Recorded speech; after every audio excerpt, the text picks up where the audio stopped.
Most dudes love sci-fi. Earlier this week, at the new studios of 105.3 The Fan, Ben and Skin were critiquing a top 10 ranking of the best space movies of all time. The alien, what it does is it, gets inside your stomach and then grows and hatches. Inside 103.3 FM ESPN studio, Steve Dennis and Mark Friedman were discussing how they watch more than one sporting event at the same time. I can promise you I paid more attention to both of those games that I was watching on a split screen last night than the last game I watched with you that you were paying attention to. At the ticket, the guys from Bad Radio were doing a hypothetical on whether 10,000 zombie-like fans could come down from the stands and overwhelm two professional hockey teams. And now it is full-fledged war. Now, are they allowed to grab anything inside the arena to also use? It's July.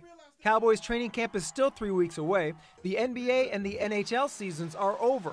If you try to fill an entire show with only sports talk, it's going to be a struggle. The thing I like about this playbook here at 105.3 The Fan, they allow us to do non-sports. I think it really lets some of the things shine that we're good at. In sports radio, each hour is divided into segments, and every radio show host knows how many segments he needs to fill. On 103.3 FM ESPN. How many segments do you guys have to do every day? 8. 16 segments. A full 4-hour show, okay, we're going to be doing about 16 segments. How to fill those segments is something that consumes these guys every waking moment. 24/7.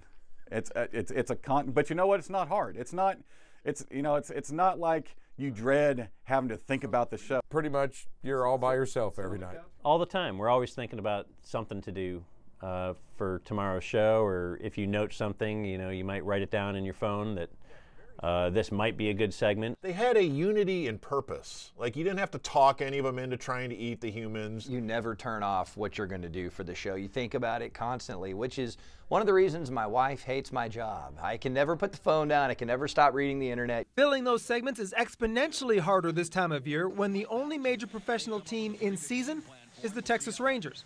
Some of the segments that make the cut in July How are you going to skate full speed with all these people on the ice? would never be considered during football season. I love it way more this time of year because we can be creative, we can have some fun, we can do things we just don't have time to do. So you can train a chicken, a really talented chicken, but a chicken to do cowboy talk the day after a game. The real challenge is the worst sports week of the year, the week of the Major League Baseball All-Star Game.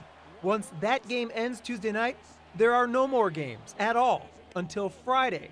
Sports talk radio hosts either have to get even more creative. That's why I would rather they're zombies. Or just go on vacation. Absolutely. Planning your vacation around the All-Star break is the most coveted window to get. To me, it's a piece of cake. I mean, it's discussing sports, and I love the discussion. My wife tells me, when I say I'll do it in the off season, she says there is no off season. You know that it never gets. It's great to be in a 4-sport city. It will get even greater when the Cowboys get going again. Oh, I'm already counting down. Late July. 2 more weeks. As soon as training camp starts, it's perfect. Ted Madden, Channel 8 Sports in Dallas.